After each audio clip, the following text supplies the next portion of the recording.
Midway through last year, AMD and Nvidia released their sub $200 graphics cards. The Radeon R7 370 and the GeForce GTX 950 both targeted the $150 to $160 price range, and at that price were able to deliver affordable 1080p gaming performance to the masses. If you were to compare these two graphics cards on paper, the Radeon R7 370 wins hands down. The 370 has 33% more cores and twice the memory bus for almost 70% more bandwidth. The 370 texture fill rate and single precision processing power of the 370 is almost 30% greater as well. So it seems like an open and shut case then. That is until you realise that the R7 370 is built upon the aging GCN 1.0 architecture, while at the GTX 950's heart is Nvidia's latest Maxwell architecture. When we reviewed the 950 back in August, it was found to be mostly faster than the R7 370, so that just goes to show how you can't compare one architecture to another on paper. However, since then, AMD has done what it does best, slash prices, and well, we love them for that. Some R7 370 graphics cards have been reduced from the initial MSRP of $150 down to $135, while certain models can be had for as little as $110 after rebates on Newegg.com. Here in Australia, the cheapest 370 costs bang on $200. Yep, we get rolled. The GTX 950 debuted at $160, and that's exactly how much it costs over at Newegg.com today, though certain models such as the MSI Gaming 2G and the Asus Strix cost $170. Down under, the GTX 950 costs around $230.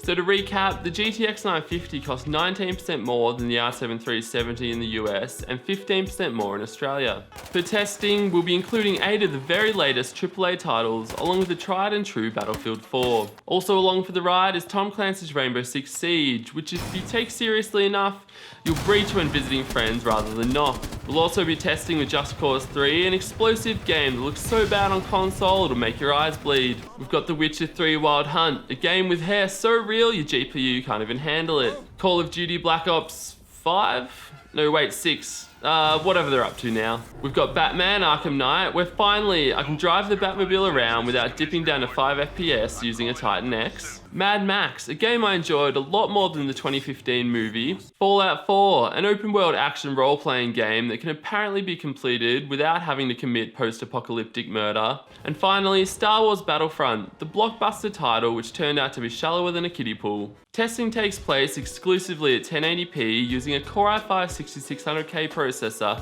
with the latest graphics card and system drivers under Windows 10. The games were tested using watered down quality settings in an effort to achieve a 60 FPS average, and the settings will be labelled on the graphs. The Radeon R7 370 and GeForce GTX 950 were tested at the default AMD and Nvidia clock specifications, as well as a maximum overclock.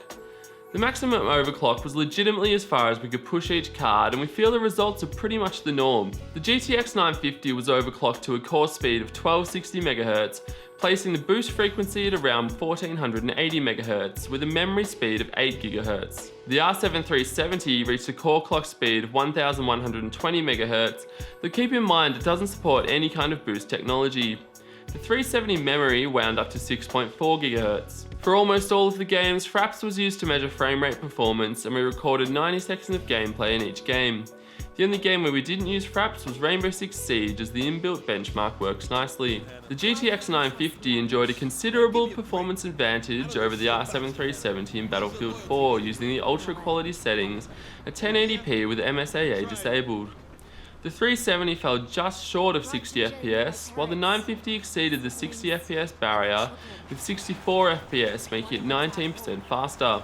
Once overclocked, the 370 did reach 62 FPS, though it was still 18% slower than the overclocked 950, which delivered a very smooth 73 FPS. The Batman Arkham Knight performance was far more competitive, and although the game was tested with GameWorks features disabled, we were still impressed with the 50 FPS average from the R7 370 and a slightly faster 52 FPS from the GTX 950. Overclocked, the 950 averaged 59 FPS, making it just 5% faster than the overclocked 370 and 13% faster than its standard configuration. Call of Duty Black Ops 3 played significantly better on the GTX 950 as it averaged 51 FPS, whereas the R7 370 was 18% slower with just 42 FPS.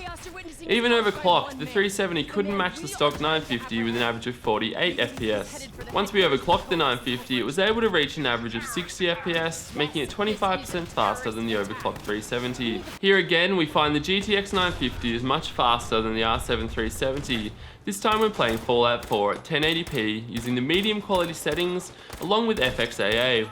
The 950 was on average 17% faster with a smooth 62 FPS average frame rate. Once overclocked, the 370 was able to match the stock 950, having received a 15% performance boost. However, overclocking the 950 also yielded a 15% performance boost, making it 16% faster than the overclocked 370. Even with the medium quality settings at 1080p, we find that the R7 370 struggles with Just Cause 3, averaging just 40 FPS. The GTX 950 was 23% faster with 49 FPS on average, though we are ideally looking for a 60 FPS average. Overclocking the 370 boosted performance by 15% to 46 FPS, which still meant it was slower than the stock 950. On the other hand, overclocking the 950 increased the average frame rate by 16%, and we were now receiving a much more agreeable 57 FPS. The only game we were able to test with all the visual quality settings maxed out was Mad Max. Here the R7 370 averaged 49 FPS, which was boosted to 56 FPS once overclocked. The GTX 950 on the other hand started at 57 FPS, and once overclocked provided 16% more performance at 66 FPS. The Radeon R7 370 was good for 53 FPS at 1080p using the very high quality settings in Rainbow Six Siege. That said, we needed to overclock the 370 in order to match the stock performance of the GTX 950 at 60 FPS. Overclocking the GTX 950 netted another 20% performance, allowing the average frame rate to hit 72 FPS. Star Wars Battlefront worked a treat on AMD hardware, and as a result, for the first time we see the R7 370 beating the GTX 950, albeit by just 3 FPS, a mere 6% margin. That said, with both cards overclocked to their maximum stable frequency, they provided the same 65 FPS. Finally, we have The Witcher 3 Wild Hunt, and here the R7 370 was good for just 42 FPS and 49 FPS once overclocked, which was just shy of the GTX 950's standard performance of 50 FPS. Overclocking the 950 allowed for an 18% boost in performance as we hit a much smoother 59 FPS. Power consumption is about what we expected when comparing GCN 1.0 to the more modern Maxwell architecture. Despite being considerably faster in almost all of the tests, the GTX 950 consumed 10% less power in Fallout 4. With both graphics cards overclocked, that margin changed to 12% in favour of the 950. The R7 370 and GTX 950 delivered similar performance in Star Wars Battlefront, though we find that the 370 consumed 18% more power and 22% more once overclocked. Of these two budget graphics cards, the GeForce GTX 950 is hands down the fastest, winning almost all of our tests by a 10 to 15% margin, making it on average 12% faster. The only games where performance was comparable were Batman Arkham Knight and Star Wars Battlefront. Games where the GTX 950 had a distinct advantage that allowed it to reach a 60 FPS average once overclocked included Call of Duty Black Ops 3, Just Cause 3 and The Witcher 3. In these games, the 950 really did appear to be the vastly superior solution and would likely allow for even greater image quality settings to be used. The 950 also consumes slightly less power as well, which is nice but certainly not enough to hand it the win. When it came time to overclock, we were able to push the core clock speed of the GTX 950 23% higher, while the R7 370 had just 15% headroom.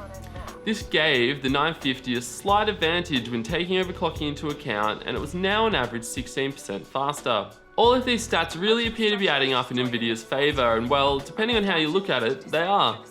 However, let's take a look at the cost per frame data. Here you see that bang for your buck, the overclocked R7 370 delivers the best value at a cost of just $2.41 per frame, though granted that is just 2% less than the overclocked GTX 950. Also worth noting is that the 370 is 5% cheaper per frame before any overclocking takes place. This then is a lot like our GTX 970 versus R9 390 comparison, which to the dismay of many, we went with the better overclocking, more fuel efficient 970.